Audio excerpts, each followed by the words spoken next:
Hello and welcome to Codex Lore, and today is from Space Wars 5th edition Codex again. I am really enjoying this Codex. I've read it through a couple of times now. It's really a good Codex to read. And here we go with the first Armageddon War. Over the last few centuries, the Space Wars have plunged into more conflicts than in any other period in their history, yet perhaps their most titanic campaign remains the First War for Armageddon. A struggle that consumed one of the principal worlds of the Imperium, and yet remains expunged from all official records to this day. A factory world of incredible size and output, Armageddon was and still is the keystone of an entire Imperial sector. As with all industrialized worlds, it teems with billions of souls that scrape a torrid living from the infected grease and rotting steel of the hives, each man, woman and child fighting to breathe the same toxic air. Unrest is common upon such a world. Demagogues rail against the status quo, and mutants and heretics make their webs of deceit in the shadows. During the 3rd century of the 41st millennium, the seeds of rebellion had taken root so firmly upon Armageddon that the whole planet was as ripe as a blood fruit, ready to be devoured by the dread forces of chaos. If Armageddon's citizens knew full well the hell that was to come, they would have cherished every fume-choked hour of their miserable existences. Chaos ascendant. From the Eye of Terror it came, of the war fleet of Angron, demon primarch of the world eaters, first amongst the favoured of the blood god. At the head of Angron's fleet came the Devourer of Stars, a space hulk of such colossal size that in comparison even Angron's strike cruisers seemed little more than piranhas, trailing in the wake of a Leviathan. Every fissure and crevasse of the immense hulk crawled with mutants, renegade space marines, and the blood-crazed demonic vassals of Khorne. Despite the best efforts of the Imperial fleets, this unstoppable juggernaut bore down upon Armageddon with a terrible inevitability. Angron began his mass landings, and wave after wave of twisted dropships plunged to the planet's crust as if the sky itself was falling. To compound the mayhem, treachery reared its ugly head. A full half of the Imperial Guard upon Armageddon turned on their fellows. Their ranks swelled by heretics and cultists. Within a week, all-out war raged in and around every height upon the continent of Armageddon Prime. Demons shrieked as they decimated the terrified populace. Traitor titans shook the earth with their wrath. The loyalist forces' only hope was to fall back through the equatorial jungles to Armageddon Secundus and send for help. They left behind them a landscape of demonic and the insane, a vista paved with bones and irrigated by the gushing rivers of a poisonous blood. The jaws of the great wolf. Angron's frenzied warriors carved a way across Armageddon Prime with horrifying ease, stopping the slaughter only to raise great monuments to the glory of the blood god. Often piled corpses of their victims reached as high as the high spires themselves. This small but vital delay in Angron's conquest was not wasted by the forces of the Imperium. When the Chaos invaders surged from the jungle towards Armageddon Secundus, they got far more than they bargained for. The Space Wolves had answered Armageddon's distress call. Better still, the great wolf Logan Grimnar's commanding presence and stirring oratory had rallied the men of Armageddon and steeled them against the horrors that assailed them. Unbeknownst to Angron's horde, the far bank of a mile-wide river, Sharon, bristled with millions of reinvigorated Imperial troops laying in wait for the Chaos forces to press home their attack. Outnumbered nearly 1,000 to 1, the Space Wolves took the fight to the Chaos Horde. Grimnar led an armoured assault straight across the river at its lowest point and onwards towards the World Eaters, Chaos Space Marines. Charging from the jungle, engaging and then briefly and taking a heavy toll before falling back in good order. With a great roar that shook the jungle trees, and behind them, the frenzied Chaos Horde raced after the armoured assault, pitching into the river Sharon in headlong pursuit. As soon as Grimnar's men had reached the far bank and disembarked from their transports, the old wolf gave a great howl that cut through the cacophonous screaming of the Chaos armies. The slaughter that followed was spectacular. The river came alive with devastating explosions as the tanks of the Imperial Guard rumbled into view and roared their displeasure.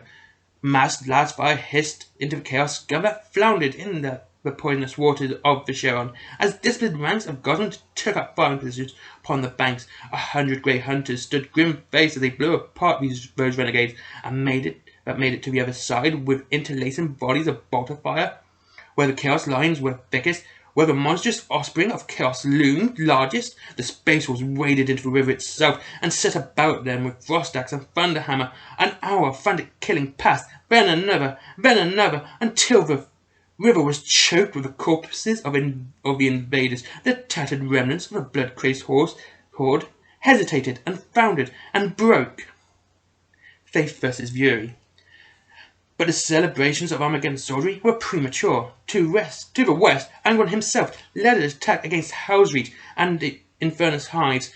Entire companies of worldly berserkers butchered their way through the defence lines, and alongside Angron stood 12 towering, gore-clad bloodthirsters, most terrible of all Khorne's servants save the demon Primarch himself. Nothing could stop their rampage, for despite their determination and skill, the Space Wolves were too few. They had not hoped to triumph alone against the chosen of Khorne. The cunning old wolf, Grimnar, well versed in the eternal war against chaos, had one last card to play. Days ago, upon hearing the scale of the demonic forces abroad upon Armageddon, Grimnar had requested the aid of a chamber militant of a demon-hunting Ordo Malleus. So it was. But just as the Space Wolves launched their main assault, a full company, 100 Terminator armoured Grey Knights, teleported into the heart of the Chaos Army. The battle that followed was truly epic, and on one hand stood the physical manifestations of mankind's rage and hate.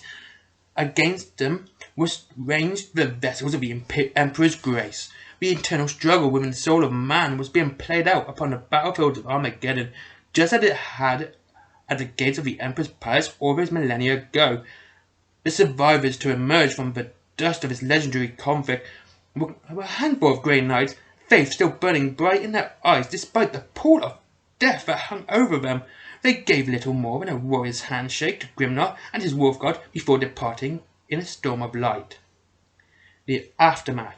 With Angron and his lieutenants banished into the warp, the Chaos Armies fell into disorder. The anarchic horde proved easy prey for the great companies of the Space Wolves, who had hunted the body of the horde through the wastes with relentless ferocity until the entire planet seemed no more than a gigantic corpse field. The glory of victory was denied to the Space Wolves. Allies, however, the Administratum and the Inquisition, were both adamant that the taint of demonic incursion be thoroughly quarantined, for it would be a great disaster if mankind's faith in the Imperium was shaken. For once, exterminatus was not the proposed solution, for Armageddon was too important a world to lose. Instead, the Adept Lords decreed that all records of the invasion should be purged, and that every citizen who had so much as heard about the demonic taint upon Armageddon would be rounded up, sterilized, and sent to enormous forced labor camps in the far south. Millions of those who had fought alongside the Space Wolves were forced to live out the rest of their lives in slavery, with the hives empty of all save the most wealthy and influential.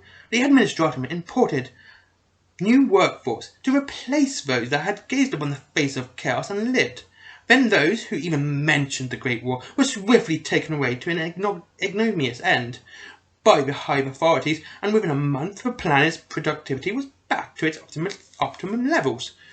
Such callous expediency is not the way of the Space Wolves. When Logan Grimnar heard of the treatment of his human allies upon Armageddon, he flew into a great rage, and the insults and fouls he rained upon the Lord Adepts of the Administratum would have made an orc blush. The incident fell short of actual violence by the smallest of margins. Only the Council of Ulrich, the Slayer, stayed Grimnar's hand, lest civil war consume the rest of the tortured planet. Still, since that day, Grimnar has held an abiding hatred for the Adepts of Administratum, and his vows for vengeance for the heroes of Armageddon will one day be fulfilled. Anyway, absolutely fantastic story. I love it. I think it's great. This is one of the reasons why this codex is one of my favourites. And what does it say? Oh, it shows you that Angron, with his hubris, kind of lost the war, because if he wasn't building his monuments to Khorne, and because Khorne doesn't really need monuments, Khorne's temple is the battlefield, so he didn't need his monuments. This gave them time, and it also shows the absolute bravery, even in the face of this demonic horde of Khorne. Now, with the other demons like Noble, yeah, they're repulsive to look on. Okay, but they're slow and ponderous. With Siege, it's all twisty and weird and, can mess with your head. And, well, Slanesh is... okay, we know what Slanesh is. But with Khorne, these demons, these worshippers are berserk. They will just charge and hack you to pieces. They don't care. They actually do not care. They will just go in headlong, wipe them off. And Armageddon still Legion, seeing this and seeing the butchery that their opponents were obviously doing just to the average person, stood firm, and it shows them.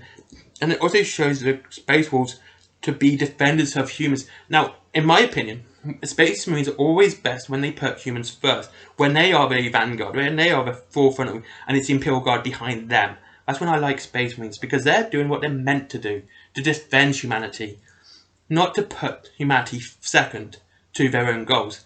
And I always think that's brilliant to see Space Marines that way.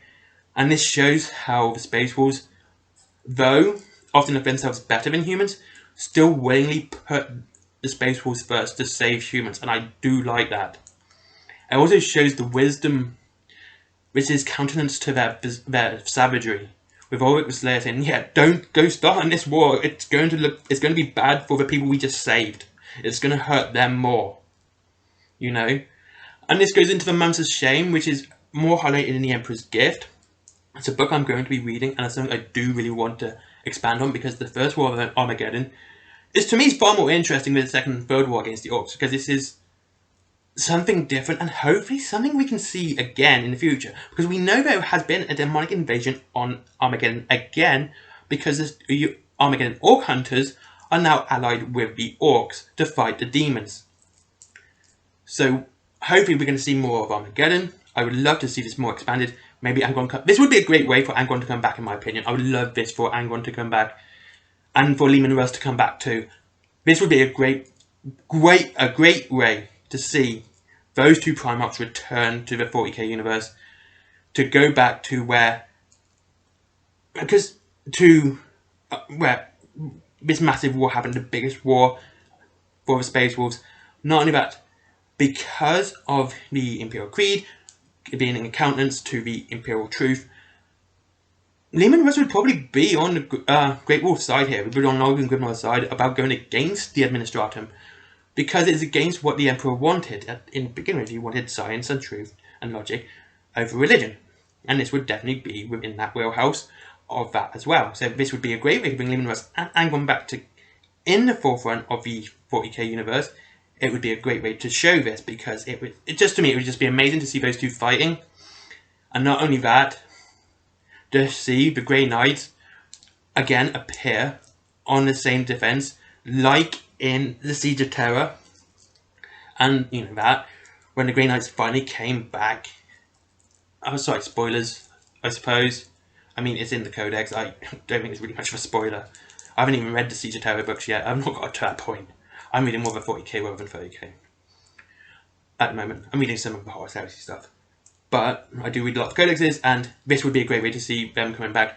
And seeing maybe some of the, Leman Russ remembering some of the old Grey Knights, some of the old Knights of Titan and stuff like that. And remember what they were like back then, and seeing how they changed, and maybe shaping them up to again, hey guys, this is not what you're meant to be. You're meant to be like this instead. And it'd be great. I just think this would be amazing.